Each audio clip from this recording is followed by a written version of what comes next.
Welcome back, everybody. This is Joe with the Technology Closet, and today we're going to show you or some recommendations on how to set up your new Mac if you got one for Christmas or for the holidays or birthday, or if you've reinstalled your operating system on your Mac. These are some of the recommendations that we have, and these are only recommendations. Nothing's carved into stone here. There are other people who have different philosophies, but these are our recommendations on how to set it up from scratch. When you first turn on your Mac, you're going to come up to the welcome screen, which you see here. This is where you're going to select the location that you live, in this case United States for us, and our keyboard is also going to be US. And this is where it's going to ask you if you have another Mac or a Windows PC, or if you've got a backup of your data on an external drive from another machine that you want to move to this machine, transfer everything. This is where you can do that at this point. Normally that's okay, but it's a little bit easier, and for the demonstration that we're going to do here, we're going to skip it for now. We're going to just hit continue for not now. And the reason we're going to do that is because the first ID we're going to create here on the machine is going to be an administrator ID. Once we have that ID created, we're going to create a standard user ID for us to use every day with toned down privileges on the machine. And we're going to log out as the administrator, log in as that everyday user, and we're going to set it up that way. Then you can use the migration assistant to transfer your files. In this case, we're going to say enable location services here on this screen, and this especially is good for if you have a laptop and you're out and about away from your house where your desktop would normally be. It can take advantage of location services for some applications, and it's just recommended to have it turned on. Continue. You can plug in your Apple ID here if you already have one. In this case, we're not going to do it here. We're going to skip this part again because we're going to create an administrator ID for with high-level privileges on the machine that we're not going to use for everyday use. So we're not going to assign it necessarily an Apple ID. We don't care if it's got iCloud or any of that stuff. It's just for elevated administrator privileges on the machine. We're going to skip it.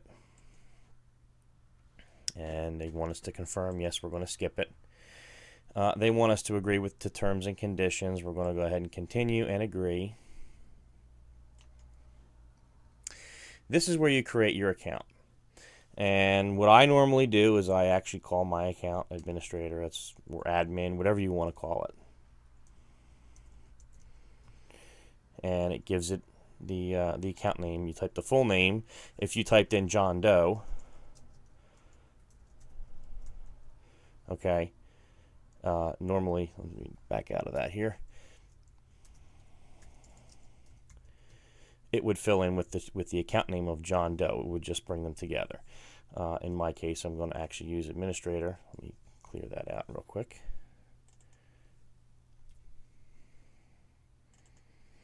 And we're going to say administrator. This is pretty straightforward, and we're going to, it doesn't matter, you can put in this case here, you can change the avatar from the defaults that are in here, or use the camera. We're not going to worry about any of that. It's fine. It can be the bird face.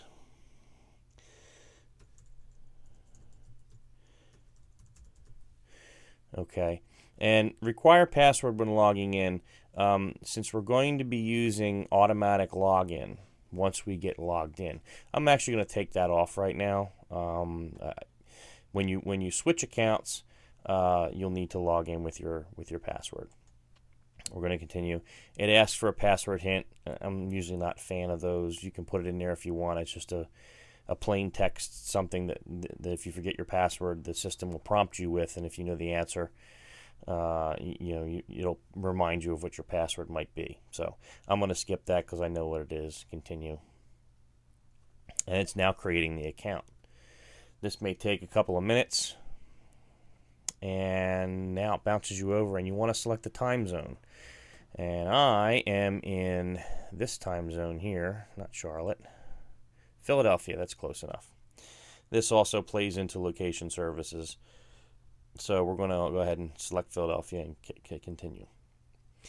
This is where you can register with Apple, and they'll send you nice little emails every once in a while asking you to buy their products. I'm going to actually skip this part, and we're going to skip. And now we're done. Start using your Mac. This will bring us to our desktop for the first time. And as it turns away, here we go. You won't see this pop up. The disk inserted was not readable by this computer. We can go ahead. I'm going to ignore that one and wait for the rest of the desktop to load. All right, we got that. And one of the first things I want to do is, since we've got the administrator account, and I've written that down, put the password somewhere safe, we're only going to use this for administrator tasks, not everyday use. That's one security, for security. It reduces the risk of getting, even though Macs aren't always or as targeted as Windows machines are, they are getting a little more prevalent. The spyware and malware in the wild is becoming more and more prevalent as the Mac becomes more popular. We're going to go into System Preferences, and we're going to go into Users and Groups. And what we need to do here, this is one place where you'll need your administrator credentials, obviously. You want to unlock the System Preference pane. Put your password in when prompted. Now we can make changes. We want to add a standard ID. Okay, so right now you can see the administrator, and it says right here is checked off, allow to administer this computer. We're going to add an ID, and our account is going to be standard. You have the option of administrator, standard, managed with parental controls. So if you want to create an account for your children in the house, separate from your own, you can lock it down with parental controls as to what they can and cannot do, and that's, I'll go into a whole nother movie on that one. Sharing only, which we won't really get into at all, and if you wanted to create a group. We're actually going to create a standard ID, and we're going to call it the Technology Closet. And as you see, it puts it all together for the account name. We're going to put in a password.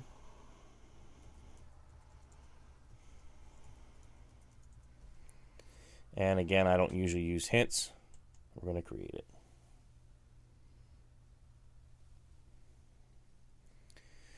Okay, we want to keep automatic login, okay, when it's prompted.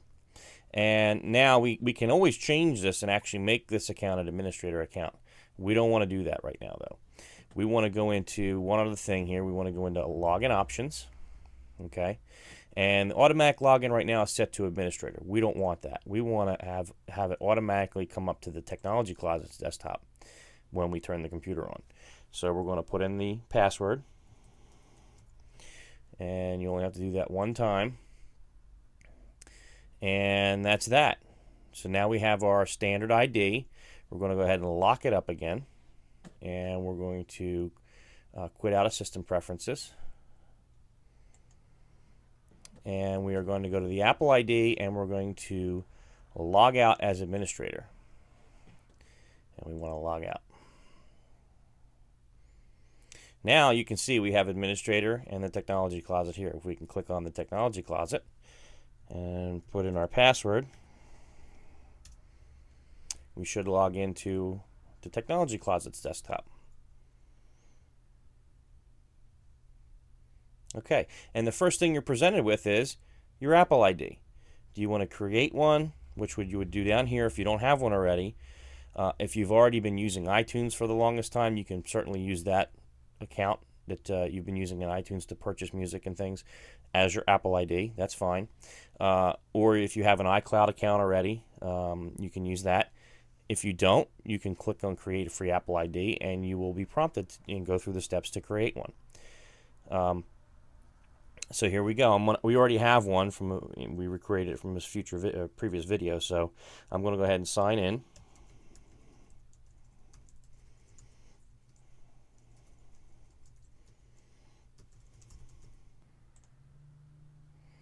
Okay, as you can see, once you sign in, it'll ask you to agree to terms and conditions. We're going to go ahead and agree again. And there's an update available for OS X. What we can do is we're going to go ahead and continue. And this is going to ask us to set up iCloud. We're going to let it set up iCloud using our Apple ID that we added earlier. Continue. This is going to allow syncing of your contacts and your calendar and your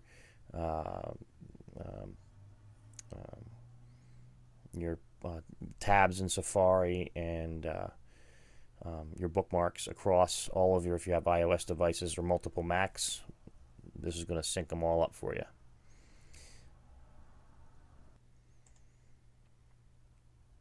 Okay, it's finished setting up iCloud, and we're ready to go to the desktop and start using our Mac.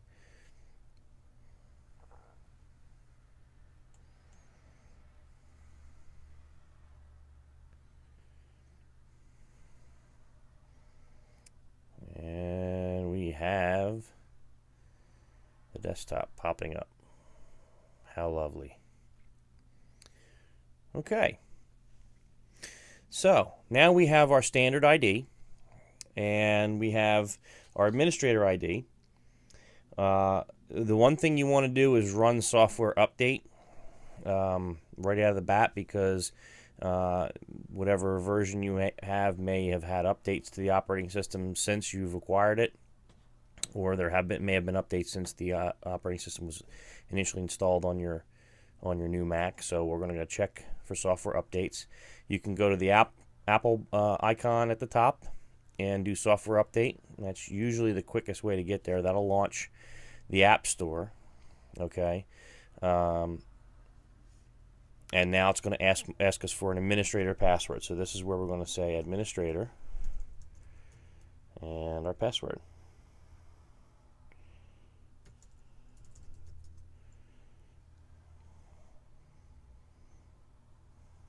Okay, and the App Store comes up, and we are going to check for updates. This may take a minute or two.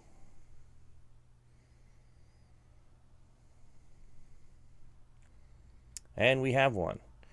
And you can check for updates. You can look in here and say, you know, what's the details on it. We have combo update combined 10.8.2.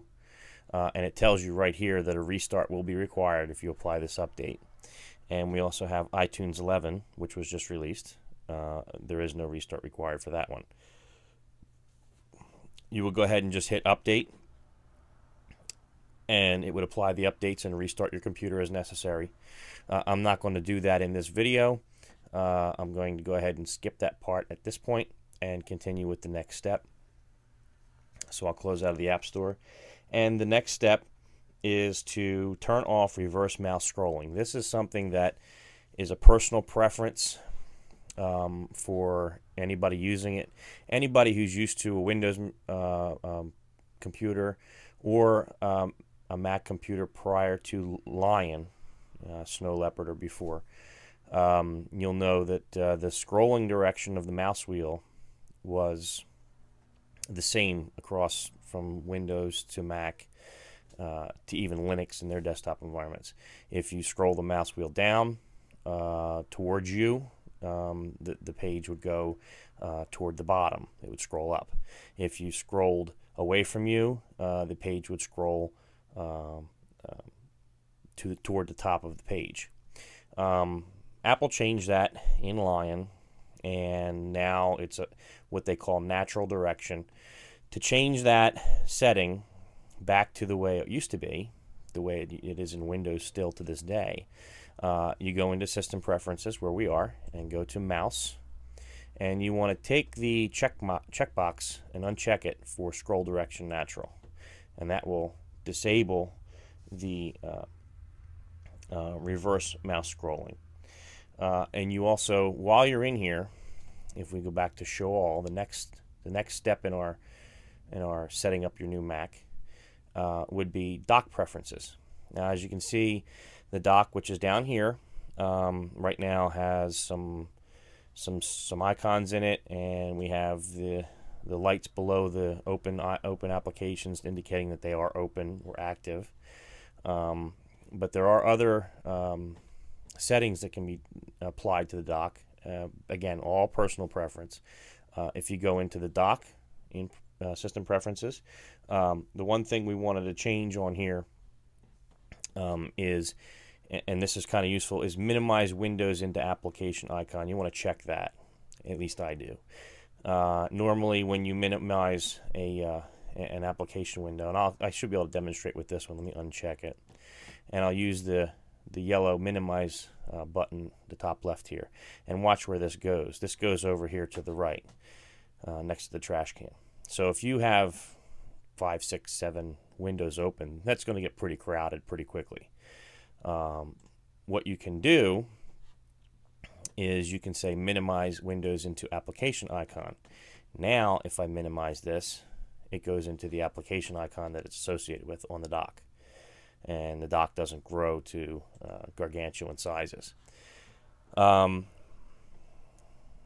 You can animate or not animate opening of windows. Automatically hide and show the dock. If you select that, it'll drop off until you put your mouse down there. And there we go. It pops back up. It's personal preference. If you have a small screen, maybe that might be useful. If you got a larger screen, then you can just leave it up there. Show indicator lights for open applications. That is the little glow below that you see below each application icon that's open. If we uncheck it, they go away, and you have no idea which apps are actually open. So I like to leave that on. Minimize windows. There's 2 different effects you can use. There's no way to turn them off in system preferences. There is a command line command that you can run in the terminal to turn off the genie effect or the scaling effect altogether. That might be a good idea for someone with an older Mac that wants to save system resources. It's eye candy, really. You can position it left or right or at the bottom. You can turn on magnification. Right now it's set to max, and you can change the amount of magnification from max to minimum. Right now I'll leave it on max, and what this will do is, and when you hover over it, it blows up each icon that you're hovering over in a wave type effect. Again, that's personal preference. I'll leave it off. You can also change the size of the dock, shrink it way down to take up less room. And if you're hard of seeing like me, then you make it as big as possible. So that's where you would tweak your dock settings. We'll go back to show all. And the next thing, and I'm not going to go into and demonstrate it here, I will make a demonstration video on this later, is to create a bootable USB key to recover your system potentially. What happens is, with Lion and Mountain Lion, Apple puts a 650 megabyte partition, a hidden partition, on your hard drive that contains all the files necessary to boot and install OS X. You can boot into that, that's fine, but what happens if your hard drive dies and you can't boot at all? Apple doesn't give media anymore, reinstallation media. It's all digital downloads.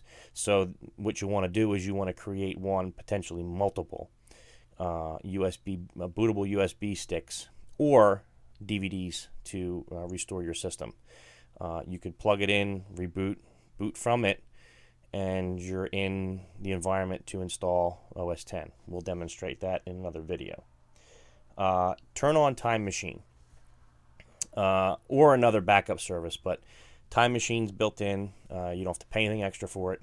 The only thing you would need to do is pick up a external hard drive of some kind, preferably at least twice as big as the drive that's in your computer. So if you have a terabyte drive in your computer, you're going to want to get at least a 1.5 to 2 terabyte external drive to do your backups to. That's kind of the rule of thumb. To enable it, the icon is actually in the menu bar here, grayed out. If we click on it, and we can go to Open Time Machine Preferences, okay, it gives us the Time Machine Preference pane. We can select the backup disk, okay, and we have one attached here, a 14.33 gigabyte disk called Backup. Let's select that and use the disk, okay. This will automatically turn Time Machine on. It'll give us the last backup, oldest backup, how long till the next backup. It tells you what's going to be backed up. And we can go into the options for this, and we can say exclude these items from the backup. So if we obviously don't want to back up the backup drive to the backup, so that's one thing. If you had a folder that was a scratch folder, say you download a lot of stuff and it fills up, and then eventually you come in and you clean it out, and use those files once and you're done with them, and you don't need them again and they're not critical, you can add that folder to the exclude list and save yourself some space on your backup drive. We're going to let it go with the default that it has here, and so that's setting up Time Machine. Simple. It's done. Now we're backing up. Okay. The next thing you want to do is, besides visit the technologycloset.com and check on our, this is a shameless plug, check on our latest videos for not only Mac OS X, but for Windows 8, Windows in general, and eventually some iOS videos. The next thing after that would be install Dropbox. This is, again, a personal favorite preference. I'm not actually going to install it. I will show you the Dropbox website. And you just go to dropbox.com in your browser. And they have a nice little demonstration video here. You can download it and install it, and what it does is it allows you to sync files between computers, between your computer and your iOS device. It makes them available in the cloud, any files you put in your Dropbox. You can also put files in there and generate share links to them and send them to people so that they can download files or pictures or videos or whatever you want to put in there. There are a lot of software companies on the market right now that are doing similar things. SkyDrive, Google Drive, Amazon. Dropbox is free, and they give you 2 gigabytes of space for free.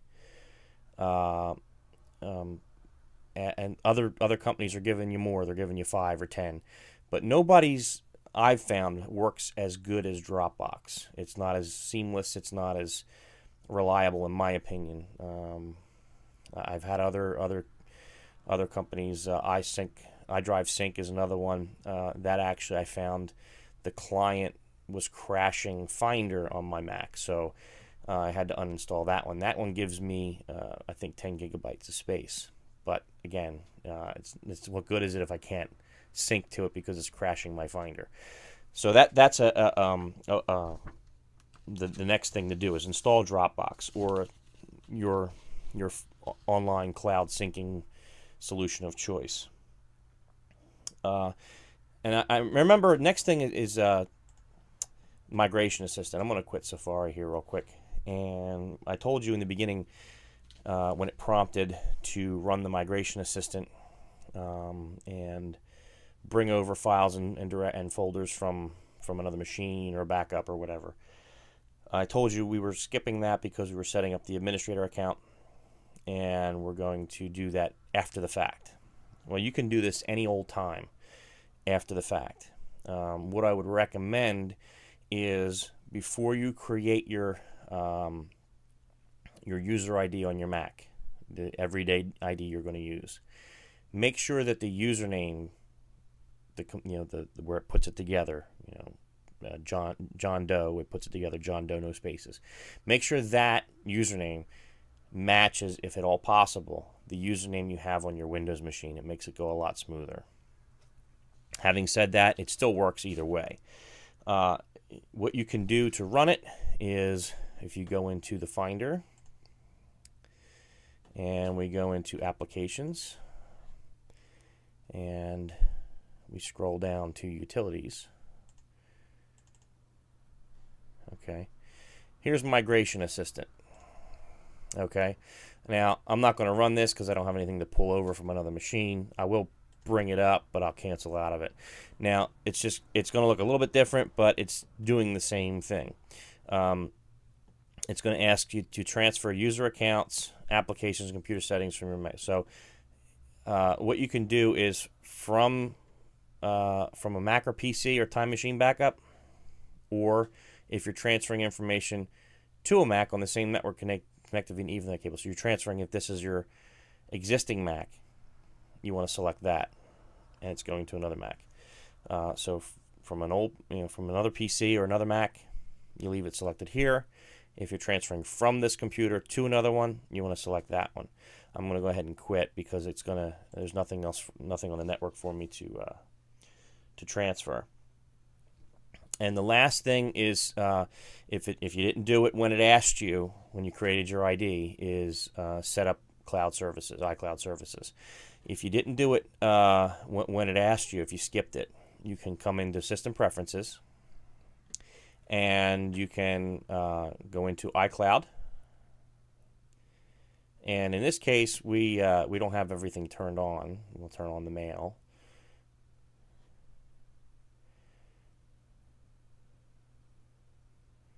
Okay, it wants me to update to the latest version, so we're going to skip that for now. I do have system updates out there that I didn't apply, so some of these won't be enabled by default. Basically, what you'll do is you'll sign in here to the iCloud services, and you can turn on all these services. There's also 8 or 9 recommended applications that I recommend you install right out of the gate. I'm not going to install them at this point. It would just take too much time. They're very straightforward for the installations. I will show you what I'm talking about, and we're just going to look for Flip for Mac. That's the first one. And here we go, Telstream Flip for Mac. And this actually is a plugin. There's a free version and a pay version. I always go with the free version. I only need it to play files. This is a free plugin that allows you to play Windows media files, Windows Media Player files, which you may run across from time to time on the internet in downloads, or someone sends them to you from a Windows PC. You'll be able to play them natively in QuickTime, not launching any weird applications or anything. That you install it once and it's good to go. So that's Flip for Mac. The other one that I recommended, and this is a pay version, but it's called 1Password. Now there's LastPass out there that's similar. I'm sure it does a great job. I've never used it, but 1Password I've been using for years, and this is a one-stop password manager. It's for all of your websites your banking website, your login for YouTube and Gmail and whatever else you may have on the internet. Keeping track of and maintaining secure passwords for those sites. It's a monumental undertaking. People have resorted to putting them in spreadsheets and sticky notes on their monitor, and it gets out of hand. So this application, it'll generate secure passwords. It stores the passwords in an encrypted file that you can use Dropbox to sync between your computers or your iOS devices, so that all of them have access to that encrypted file for your password store. And the only thing you have to remember is one password to get into that encrypted file that you create. You create that password. And it incorporates with all the major browsers, Safari and Chrome and Firefox. There's plugins for all of them.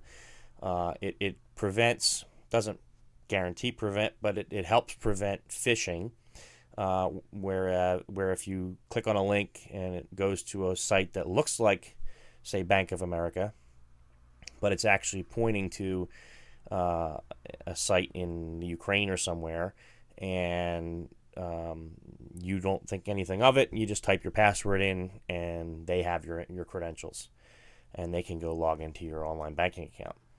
This will prevent that, because when you set it up, it verifies the actual address that is that you're going to and the content on the page, and it won't let you submit your password unless they match. So I highly recommend it. It is not free. I don't know what it's going for right now. Let's see. It's in the App Store, I believe, and it's available for Windows and the iPhone, iPod Touch, iPad, Android even. It's available for. You can try it for 30 days. See if you like it. If it's your cup of tea. It even it stores multiple identities. It'll store credit card information so that you can easily fill that in.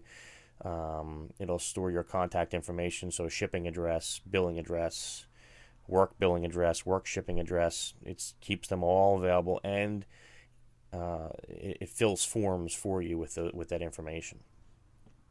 So it's highly recommended. The next one, most of these are going to be free, by the way. The next one is Perion. Now that is,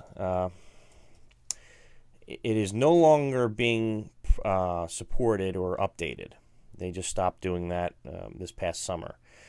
But it's still one of the most almost required plugins for the Mac. Basically, this will allow QuickTime to play all kinds of video and audio formats that it doesn't play right out of the box. It's free, and it works on Mountain Lion, and it should for the foreseeable future. And it's still available to download the latest version of 1.2.3, and it's highly recommended. And that, along with Flip for Mac, very, very recommended.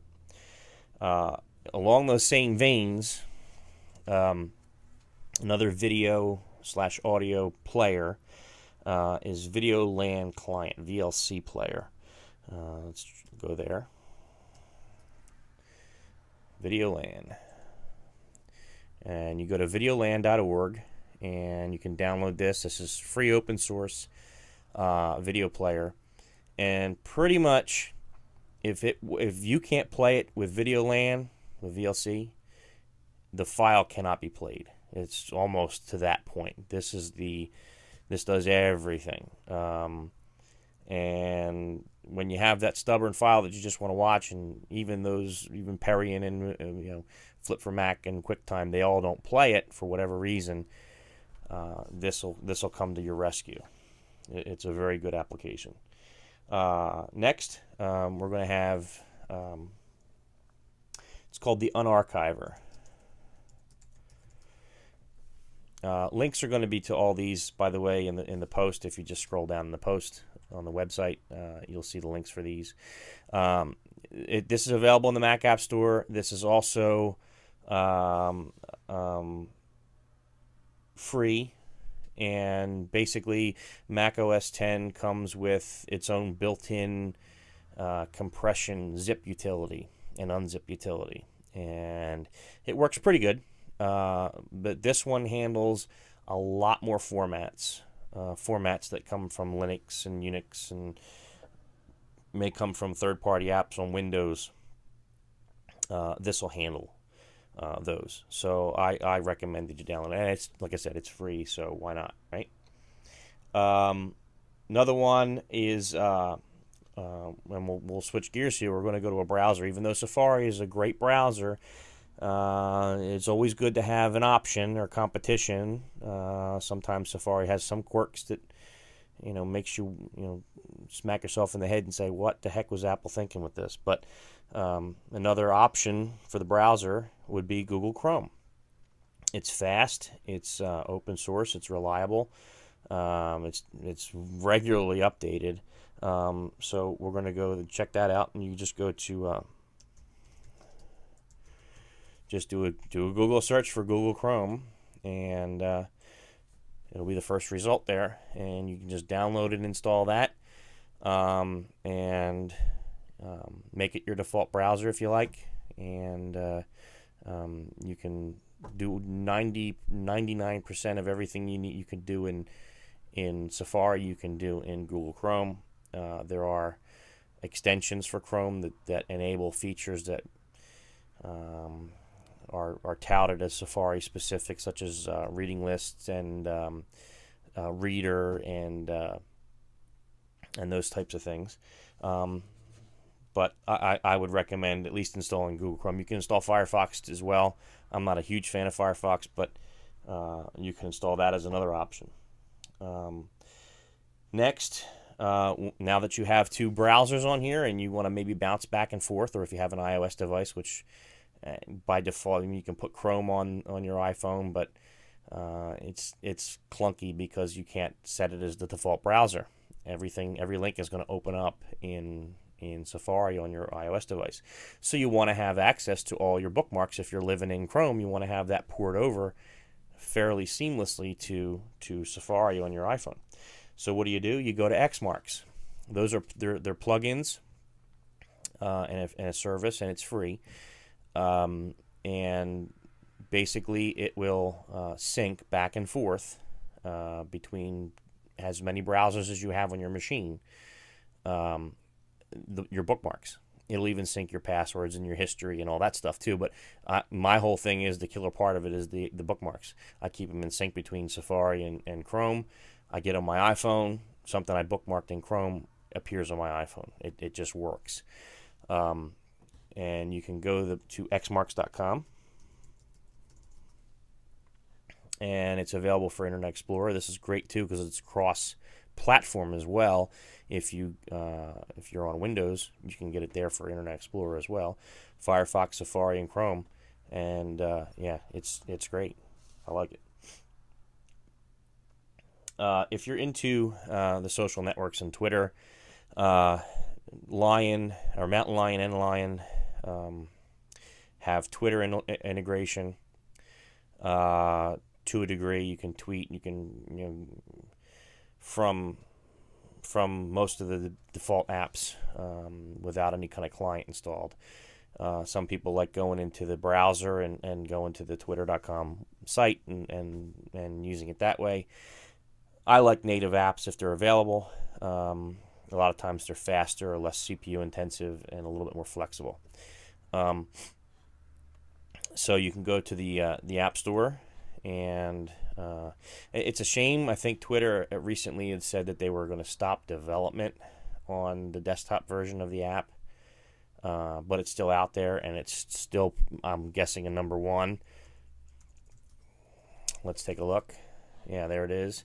It's free. There's a couple different ones. You have Twitter, you have TweetDeck, Tweetbot. Some of them are free, some of them are expensive. Tweetbot's $19.99. You try it out if you want. That's the other problem is there's usually not a try before you buy with the Mac App Store, but that's one of the evils of having a curated App Store. Twitterific, another one, $4.99. So there's quite a few options out there for you for Twitter. But I like the native app by Twitter here. So that's my recommendation. Another one that is not free any longer. It was at one time, but when they moved into the Mac App Store, they decided to start charging for it, but it's not very expensive. It's called Screen Sharing Menulet. And it's $1.99, and it's great. Basically, if you have multiple Macs in your house and they have screen sharing, VNC screen sharing built in, so you can sit at one and remote control another one in a window. It's kind of, they don't have a real good shortcut way to get to those. You have to go into Finder and click on the icon on the left and then click screen share and then log in, and it gets a little clunky. This puts a little icon in your menu bar. It automatically discovers via Bonjour local Macs on your network that are sharing their available to share their screens, and you can just hit the menu, drop down, hit your machine, and it'll ask you for your password initially. Log in, and your screen sharing. It's that quick and that easy. It's very stable. I use it all the time. I have a couple of headless Mac Minis, headless meaning without a monitor, and I administer them this way all the time. So I recommend that highly if you have multiple Macs in your house. And last, but not least, if you're switching from Windows to a Mac, or if you have a need to run Windows apps still, and the app, there is nothing comparable, for the Mac. The way to go, there's several things you can do. Parallels, they're fine, they're good. You can do VirtualBox, which is free, but I recommend VMware Fusion. I mean, they're a very large company. They're in the enterprise. They're pretty stable. They're usually neck and neck with Parallels as far as performance goes for the virtual machines. I'm using it right now to demonstrate these videos to you and do the recordings. I'm running OS X in a virtual machine using VMware Fusion. And that is a paid app, so it's not free. But it's worth it to me to be able to virtualize OS X, Linux, Unix, at least for the x86 versions of Unix, and Windows. And then the latest version 5 is ready to go for Windows 8. So if you want to put Windows 8 on there, it's compatible out of the box and does a great job. So that is basically our tips for setting up your new Mac if you got it for the holidays, or if you've had it and you just decided to upgrade to Mountain Lion. Most of these apply to Lion, even Snow Leopard. There are a few things that are specific here, but for the most part, that is the general rule of thumb to get these things set up. Again, this is not carved in stone. This isn't the rule of law. This is just suggestions from us on how to get yourself set up and make your computing experience more enjoyable on your new Mac. Thanks for watching, and please check back often for more videos from thetechnologycloset.com.